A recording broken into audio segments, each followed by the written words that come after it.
que te motivou a fazer esse projeto?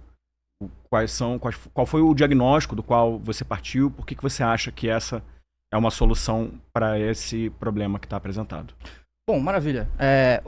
Já que eu não me apresentei direito, o Paulo se apresentou agora também, eu também vou dar uma palhinha aí. Bom, eu sou vereador lá em Joinville. Joinville é a maior cidade do estado de Santa Catarina. Vereador mais jovem da história, fui eleito com 21 anos. Enfim, não vou ficar me alongando muito aqui, caso você queira acompanhar um pouco meu trabalho, é Matheus Batista ZC em todas as redes. Mas indo direto ao ponto, né? Como que tudo isso começou, quando que eu comecei a refletir sobre esse assunto? Lá na Câmara de Vereadores de Joinville, eu sou presidente da Comissão de Segurança Pública. E lá por fevereiro, se eu não me engano, eu fiz uma reunião com o Coronel Cota, que é o responsável por toda a coronel da Polícia Militar, que é responsável por toda a região de Joinville, né? Joinville e todas as cidades ali próximas de Joinville. E a gente conversando, ele falou pra mim, olha, a gente tem muito orgulho, né, de estar no estado de Santa Catarina, que é o estado mais seguro do Brasil, né, os índices de criminalidade aqui em Joinville e região, eles vêm caindo ano após ano e etc.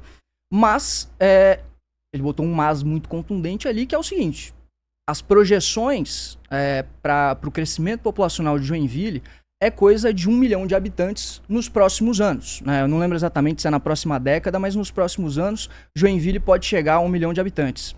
E ele falou, olha, qual que é o nível de expansão do serviço público das forças de segurança, né? Tendo em consideração que o efetivo da Polícia Militar vem reduzindo ano após ano em Santa Catarina, e é um cenário que se repete, inclusive, aí, em outros estados.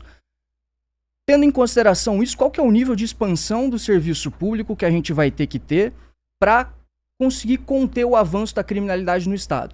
Isso só em termos de forças de segurança, né? Fora, né, os outros aparatos, fora os outros equipamentos da infraestrutura urbana, de saúde, de educação, que teriam que ser expandidos, né? E a partir daí eu comecei a refletir sobre o assunto. Em um certo momento eu fui chamado para uma apresentação do IBGE justamente sobre o censo de 2022 de fluxo migratório, que, como vocês já viram aí nas notícias, botou Santa Catarina como o estado que teve o maior saldo migratório, né, do Brasil no censo de 2022. Né? Foram 354 mil novas pessoas, botando a gente como tendo um saldo 2 vezes maior que o segundo colocado. Né? Mais de 2 vezes maior, se eu não me engano, do que o segundo colocado. E aí eu, que gosto muito de estudar economia também, e vendo a situação fiscal que o Brasil se encontra aí ao longo dos últimos anos, eu falei, olha, essa conta não fecha, né? A gente tá com um crescimento populacional muito grande, a economia nacional tá cada vez mais fragilizada, e o Pacto Federativo penaliza a gente cada vez mais.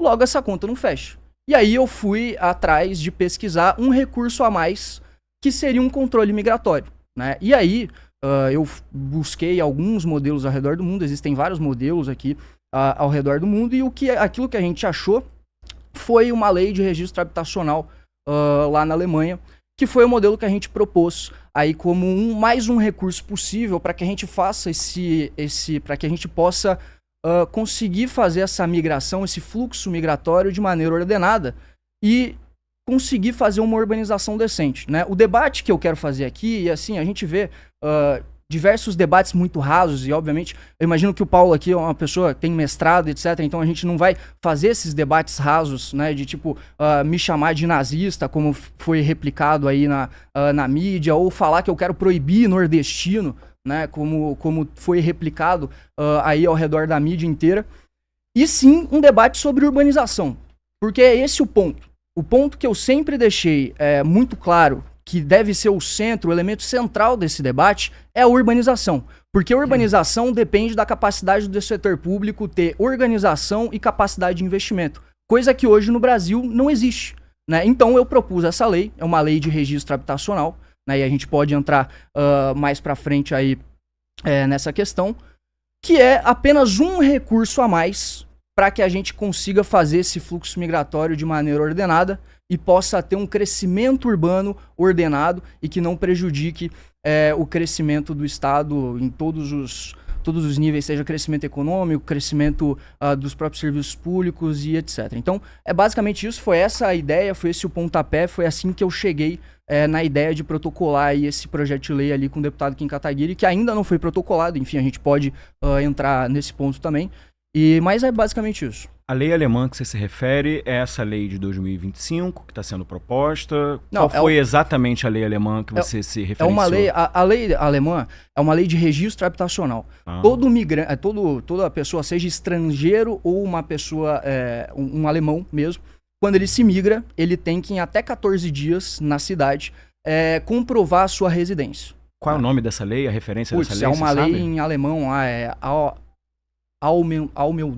Anmeldung, eu não lembro exatamente, eu não vou saber a pronúncia aqui. Mas lei de lei de registro habitacional na Alemanha que você vai buscar. E aí essa lei de registro habitacional está condicionado a algum acesso a serviço público e até a uma possível multa, né? O motivo pelo qual a gente não protocolou ainda é que a gente ainda não estabeleceu qual que deveria ser a sanção para esse registro habitacional. Apenas isso. Uhum. Tá. Vamos lá. A gente tem uma questão, vereador, que é o seguinte. Temos alguns elementos que, na verdade, nos mostram que se a nossa preocupação central... Você parece, se você puder me confirmar, que a tua preocupação central é a questão da favelização, correto? É o que você quer principalmente conter aqui, correto?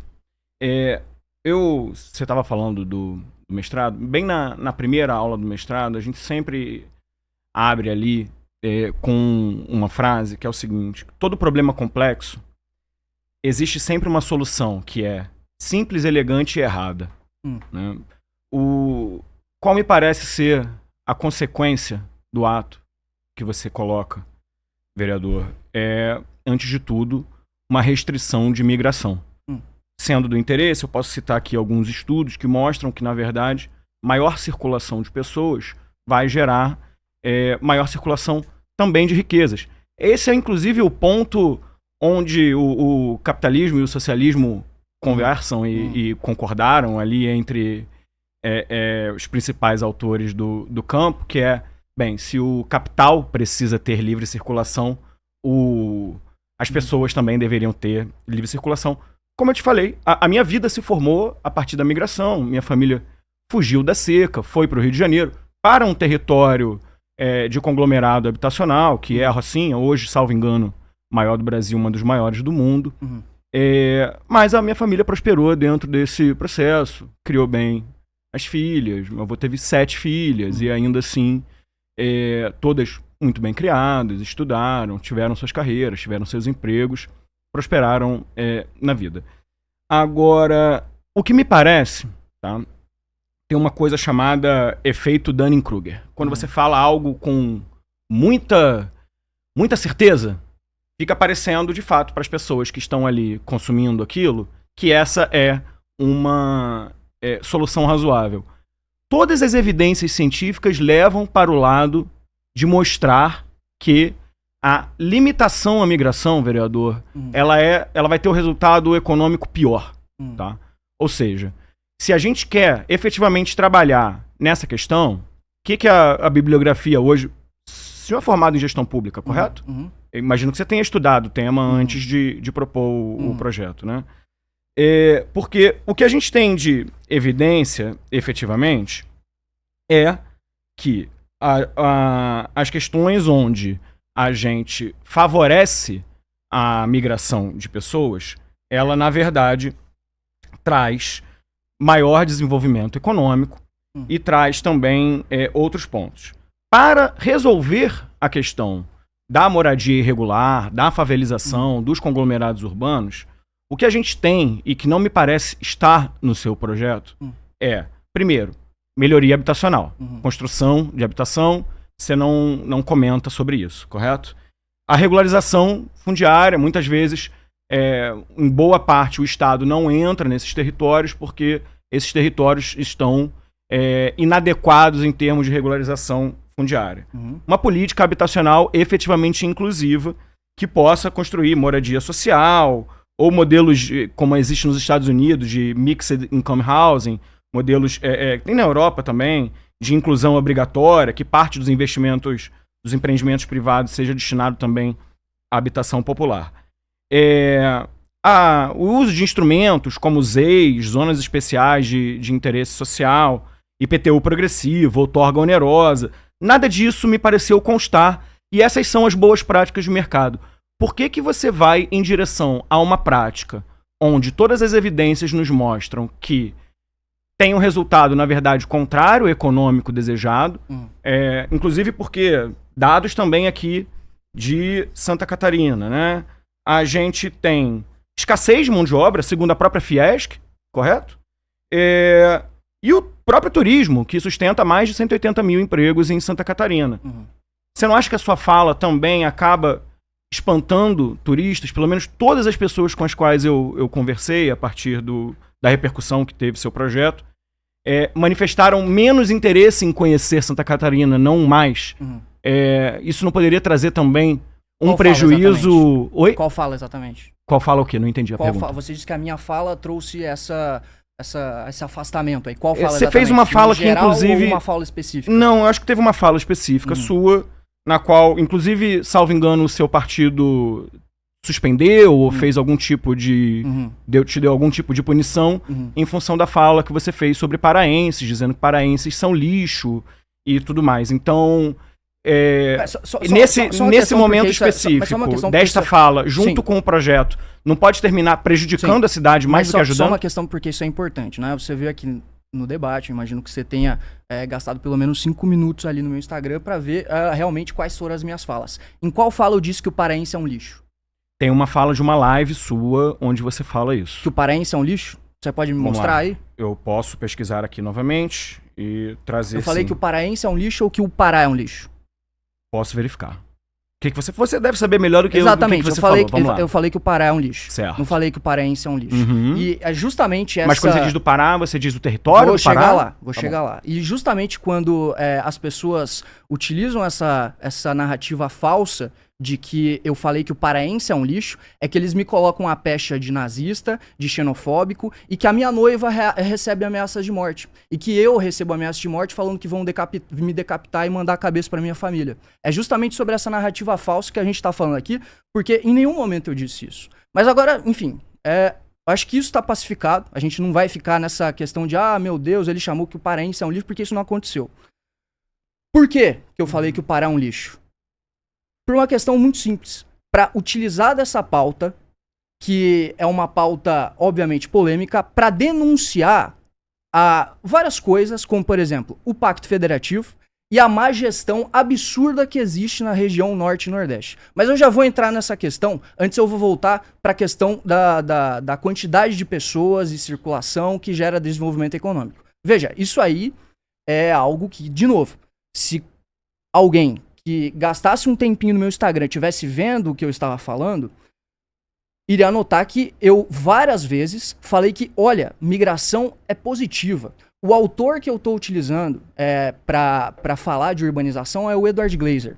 É um melhor economista urbano do mundo sobre isso, professor em Harvard, e ele é completamente a favor, né, da questão da migração, porque existem diversos estudos, como você mesmo trouxe aqui, de uma correlação muito forte entre densidade e renda per capita. Né? Então, toda vez que a gente vai olhar locais, regiões com uma densidade muito alta, a gente vê que existe sempre crescimento econômico. Afinal, se a gente for ver qual que é o modelo de crescimento econômico clássico, que é o modelo do Solow, é basicamente 3 elementos. Um é trabalho, outro é capital e outro é produtividade. E óbvio, se PIB é uma medida de produção, logo, mais gente produzindo vai produzir mais. Isso é evidente. Então, sim, densidade traz crescimento econômico e isso é algo que eu quero que aconteça. Eu quero que Santa Catarina cresça economicamente, eu quero que cresça em termos de população, porque isso traz crescimento econômico, traz desenvolvimento econômico. Então, sim, eu quero que isso aconteça. Agora, qual que é o ponto? Eu quero que isso aconteça de maneira ordenada. Porque, da mesma forma que o Glaeser traz que densidade gera desenvolvimento econômico, ele também traz que a falta de capacidade do setor público é o grande responsável pela urbanização fracassada que a gente tem ao redor do mundo inteiro, principalmente nos países de terceiro mundo. Né? Então, e aí quando a gente olha para o Brasil, a gente vê exatamente isso. A gente vê, por exemplo, São Paulo e Rio de Janeiro. Né, tem a segunda e a terceira maior renda per capita do Brasil. justamente porque são locais ali muito densos, né? Tem uma produção econômica intensa. Mas são locais perfeitos para eu falar justamente disso que eu tô falando aqui, porque talvez são os 2 maiores exemplos de urbanização fracassada que a gente tem no Brasil. Então, assim, o avanço da iniciativa privada, ele aconteceu em São Paulo e no Rio de Janeiro. As pessoas realmente geraram mais riqueza. O Estado realmente ficou mais rico. A renda per capita aumentou, mas a urbanização foi completamente fracassada. O setor público não conseguiu acompanhar o avanço do setor econômico. E aí o que aconteceu é que... o que acontece quando a gente tem urbanização fracassada? A gente tem as diversas externalidades negativas referentes a isso, que daí é congestionamento, é segurança pública, é favelização, é pressão no serviço público, é UBS lotada, é falta de vaga em creche, é todas essas situações que eu, como um vereador de Joinville, tô vendo o que tá acontecendo na minha cidade e é o que eu quero impedir. É basicamente isso. E assim, eu não tô botando aqui o controle migratório como a bala de prata. Agora a gente resolveu a situação. Né? Esse registro, essa lei de registro habitacional aí, ela é a bala de prata pra gente resolver o problema da urbanização no Brasil inteiro. É claro que não. Urbanização se faz com gestão pública de qualidade, capacidade de investimento e etc. Agora, é um recurso a mais. Essa lei de registro habitacional que eu estou propondo como controle migratório é um recurso a mais que o poder público vai ter para justamente poder fazer um controle migratório. E assim, eu acho que uma questão é muito evidente que assim, isso acontece na Alemanha, que é o centro de direito constitucional no mundo. E aí as pessoas querem me taxar como nazista. Como se isso fosse, meu Deus, é um negócio de extrema direita. Pelo amor de Deus, existe um país mais democrático, liberal aí que a Alemanha? Provavelmente existe, mas assim, é uma referência, né? É uma referência. A Alemanha é uma referência disso. Então, bom. Bem, Matheus, você não respondeu a questão central que eu te perguntei, né? Existem várias políticas públicas, você é formado em gestão pública, existem várias políticas públicas que de fato podem resolver o problema da favelização, né? Por que você escolheu, como você mesmo disse, e aí eu vou partir das suas palavras, mais uma ferramenta de comunicação, na verdade, porque o seu projeto, ele é, antes de tudo, inconstitucional. A gente pode falar disso. E depois, além disso, ele tem um vício de iniciativa, porque você é vereador e está querendo legislar nacionalmente. Então, para início de conversa, a probabilidade que o seu projeto tem de ser aprovado dentro da Câmara de Joinville e passar a ser viabilizado é absolutamente zero. Tá? Então, isso para mim é um fato. Não seria mais adequado, se você está preocupado com o tema, trazer políticas públicas que de fato resolvam o problema? Como eu te falei, você vai trazer aqui um problema econômico, o seu discurso tá nitidamente reduzindo o número de pessoas que têm até uma certa favorabilidade a Santa Catarina, ou seja, você está tirando empregos de Santa Catarina, com um discurso de controle migratório que penaliza economicamente o Estado e o município, tendo diversas outras formas de trabalhar isso, que não estão no seu projeto, não estão no seu discurso e não estão nas suas propostas. Bom, vamos lá. Você quer resolver o problema ou você quer só fazer a discussão no nível nacional sobre o Pacto Federativo? Eu quero principalmente, o principal motivo, e é justamente o motivo pelo qual a gente começou a levantar esse debate antes de sequer protocolar a lei, é porque o maior motivo é justamente para gerar esse debate. Controle migratório é algo que acontece ao redor do mundo inteiro. Né? Vários países têm vários modelos de controle migratório, inclusive eu nem tô batendo o pé aqui falando, olha, o meu modelo de controle migratório é o certo. Não, a gente pode discutir outros modelos. Controle migratório é algo que existe ao redor do mundo inteiro. Dentro do próprio país? Dentro do próprio país. Né? Que mundo inteiro que tem controle migratório? Você tem na Europa, você tem... Você tem mecanismo... Não tem. Você tem. Me diz qual é o país. Você tem mecanismos... A China tem. Não, mas a China não fica na Europa, né? Calma, eu falei ao redor do mundo inteiro. Na Europa tem controle migratório interno... A China faz parte do mundo, né? Calma. Você falou, tem controle migratório interno dentro do país. Eu tô te perguntando onde. Sim. A Alemanha é um. A Alemanha tem controle migratório de quem vem de fora do país para a Alemanha. Isso não é migração, Onde eu quero que você me mostre. Né? A lei de registro. Eu tô até agora esperando você citar qual foi a lei que você se inspirou, que até agora eu não recebi essa lei. BMG, correto? Eu tenho uma informação aqui sobre isso, que eu pesquisei aqui. Na Alemanha, a principal lei relacionada a registros habitacionais é a lei BMG, que é a Bundesmessgesetz, que obriga todas as pessoas a registrarem a sua moradia no órgão local de registro em até 2 semanas após a mudança de residência. Além disso, existe a Lei para Registro Imobiliário, GBO, que regula o registro de propriedades e terrenos no livro cadastral. Mas aqui não fala, tipo, fala de modo geral, não fala se tem alguma restrição, se depende de aprovação. Isso aí tá condicionado, essa lei de registro habitacional, ela tá condicionada ao acesso a alguns serviços públicos e também a multa. Se a pessoa não faz o registro em até 14 dias, ela é notificada e ela pode ser multada por isso. E o motivo pelo qual a gente não protocolou o projeto ainda é porque a gente está debatendo justamente qual é a sanção justa. E de novo, né, pô, você... Tipo assim, se você tivesse gasto 5 minutos no meu Instagram, você veria que eu não protocolei essa lei em Joinville.